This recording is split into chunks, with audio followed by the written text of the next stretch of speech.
Hello बच्चों, आज हम पढ़ेंगे कविता कैदी और कोकिला, जिसे लिखा है माखनलाल चतुर्वेदी जी ने।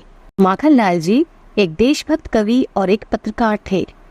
उनमें देश के लिए त्याग और बलिदान की भावना भरी हुई थी, इसीलिए उन्हें एक भारतीय आत्मा कहा जाता था।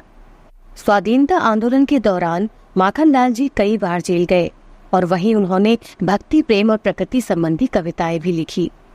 कैदी और कोकिला कविता में कवि ने भारतीय स्वाधीनता सेनानियों के साथ जेल में किए गए दुर्व्यवहारों और यातनाओं के बारे में बताया है। एक रात जब कवि जेल में उदास बैठे होते हैं, तभी बाहर से कोयल के गीत गाने की आवाज आने लगती है। कवि कोयल से अपने मन का दुख, असंतोष और ब्रिटिश शासक के प्रति अपने आक्रोश को व्यक्त करते हुए कहते हैं कि ये समय मधुर गीत गाने का नहीं, बल्कि मुक्ति गीत सुनाने का है। कवि को ये लग रहा था कि कोयल भी पूरे देश को एक कारागार के रूप में देख रही है, इसीलिए अर्धरात्रि में चीखते हुए गीत गा रही है। कोयल को गीत गाते हुए कवि उससे क्या कह रहे हैं, तो आइए पढ़ते हैं इस कविता में। कवि कोयल से कहते हैं कि कोयल, तुम क्या गा रही हो और गाते गाते रुक क्यों रही हो? क्या तुम मेरे लिए कोई संदेशा लाई हो? कोयल, कुछ बोलो तो, कुछ बताओ तो सही।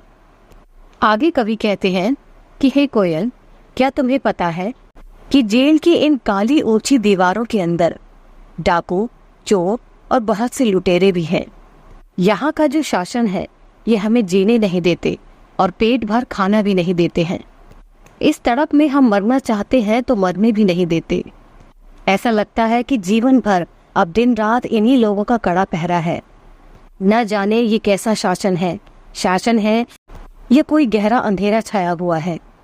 तभी चांद भी बादलों की ओट में छिप जाता है, जिसे देखकर कवि कहते हैं कि वो देखो, अब तो चांद भी नाश होकर आकाश से चला गया है और ये रात भी और अंधेरी काली हो गई है। इस कालिमामयी रात में, यानी इस अंधेरी रात में मेरी दोस्त तुम क्यों जगी हो? कालिमामयी यानी रात से भरा हुआ, जैसे ममतामयी कहा जाता है ममता से भरा हुआ, ऐसी कालिमामयी होता है यानी रात से भरी हुई, अंधेरे से भरपूर। इन लाइनों में कवि ने अंग्रेजों के अत्याचार के बारे में बताया है कि कैसे उनको डाकू, चोर, लुटेरों के बीच में एक अंधेरी कोठरी में रखा गया है, जहां उन्हें तड़पाया जाता है और पेट भर खाना भी नहीं दिया जाता। आगे की लाइनों में कवि कोयल से कह रहे हैं कि तुम क्यों ऊब रही हो, यानी तुम जो ये गीत गा रही हो वो बहुत ही दुख भरी लग रही है, जैसे किसी दुख के बोझ के तले तुम दबी हो। हे कोयल, कुछ तो बताओ, तुमसे तुम्हारा क्या लूटा गया है?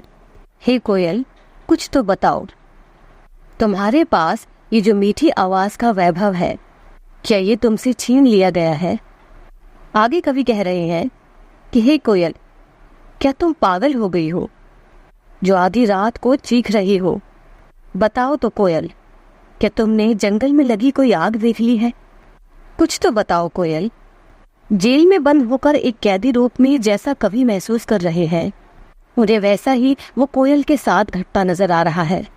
उन्हें ऐसा लग रहा है कि कोयल भी किसी मुसीबत में है, कि जैसे कोयल भी इस देश को पूरे जेल के रूप में, एक कारागार के रूप में देख रही है और उसी डर से दुखी होकर वो रात में चीख रही है, चिल्ला रही है।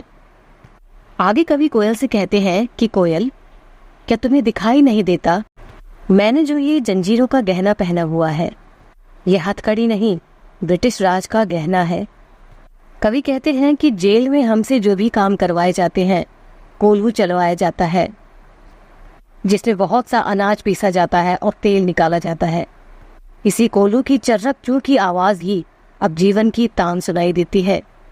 लगता है अब यही जीवन का संगीत है। पत्थर तोड़ तोड़ कर इन उंगलियों ने उन पत्थरों पर गीत लिख दिए हैं। ब्रिटिश शासक का अत्याचार इतना ज्यादा है कि जिस रस्सी को बैलों पर बांधकर अनाज पीसा जाता है, वो उसे हम कैदियों पर बांधते हैं और हमसे उस कोल्हू को खिंचवाया जाता है। इस ब्रिटिश सरकार को इतनी अकड़ है कि ये हमें झुका देगी, हम पर इतने अत्याचार करके हमें देश के खिलाफ कर देगी, लेकिन हम इनके अत्याचार को सहन करके इनके अकड़ के कुएं को खाली कर रहे हैं। कवि के कहने का ये मतलब है कि ये सरकार, ये शासन चाहे जितना भी उन पर अत्याचार कर ले, उनके दिल से ये देश प्रेम कभी नहीं निकलेगा। कवि कहते हैं कि दिन में इन अंग्रेजों के अत्याचार रूपी काम को करते हुए इतना वक्त नहीं रहता कि किसी को अपना दुख दिखाए या किसी का दुख सुने। इसीलिए मेरी दोस्त, लगता है तू रात में ये गज़ल ढा रही है, यानी तू रात में अपने दुख या व्यथा मुझे सुना रही है। आगे कवि कहते हैं कि इस शांत समय में, यानी जब सारा जग सोया रहता है, इस शांत अंधकार रात के समय में तो क्यों रो रही है? तेरी ये दुख भरी आवाज अंधकार को चीरते हुए सुनाई दे रही है। बताओ तो कोयल, तुम चुपचाप ये मीठे गीत गाकर विद्रोह बीज क्यों बो रही हो? विद्रोह यानी किसी के खिलाफ बोलना या आवाज उठाना।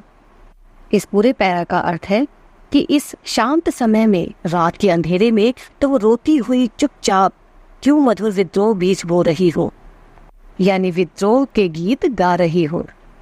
आगे की पंक्तियों में कवि काले रंग को किस तरह चित्रित करते हुए बता रहे हैं, आइए जानते हैं।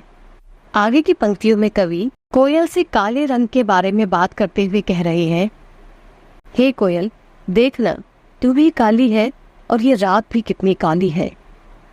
इस शासन की करतूत भी काली है, उनके कर्म भी बुरे हैं। काला रंग यहाँ बुराई का प्रतीक बताया गया है। काली लहर कल्पना काली, यानी देश में जो इस वक्त माहौल बना हुआ है, ये उस समय की बात की जा रही है कि देश में जो माहौल बना हुआ है वो भी काला है, और जो इन लोगों की सोच है वो भी काली है, क्योंकि अंग्रेजी सरकार हमेशा अपने देश के लिए बुरी सोच बनाए रखती थी कि कैसे वो हमारे देश को और इस देश के लोगों को नुकसान पहुंचा सके। मेरी ये काल कोठरी भी काली है, मेरी टोपी काली है, और जो मेरे पास कमली है, जो कंबल है, वो भी काले रंग का है। मेरी लौ श्रृंखला काली, जिन जंजीरों से मुझे बांधा गया है वो भी काला है। हम पर पहरा लगाते हुए जो पहरेदार ओंकार भर रहा है, जो आवाजें निकाल रहा है, वो एक सर्प के हुंकार के समान लग रहा है। जैसे एक सांप आवाज निकालता है, ठीक उसी प्रकार इस पहरेदार की आवाज भी लग रही है। मेरी दोस्त, इतने पहरे में रहते हुए भी हमें सिर्फ गाली ही मिलती है। कवि कहते हैं कि हम पर जो इस वक्त काला संकट छाया हुआ है, इस संकट के समय में भी अपने देश के लिए हम मस्ती में झूमते हुए मरने को भी तैयार हैं। हे कोयल, बोलो तो, तुम इस संकट के सागर में इतने सुंदर गीत, इतने चमकते हुए गीत कैसे गा लेती हो? कैसे इस संकट रूपी सागर में अपने गीतों को तैरा लेती हो? कुछ तो बताओ कोयल। कवि कहते हैं कि अपने अपने नसीब की बात है। तुझे बैठने के लिए ये हरी भरी डाली मिली है और मुझे ये काली कोठरी।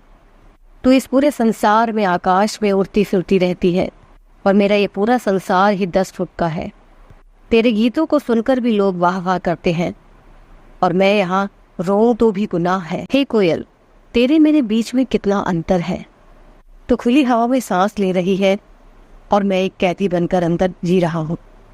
तब भी तो रणभेरी बजा रही है, यानी युद्ध रूपी गीत गा रही है। कवि के कहने का ये मतलब है कि हे कोयल, तू बाहर खुले आकाश में घूमती फिरती है, जब चाहे मन चाहे हरियाली डाली पर बैठ जाती है, लेकिन मैं सिर्फ इस 10 फुट की काल कोठरी में ही अपना जीवन बिता रहा हूँ।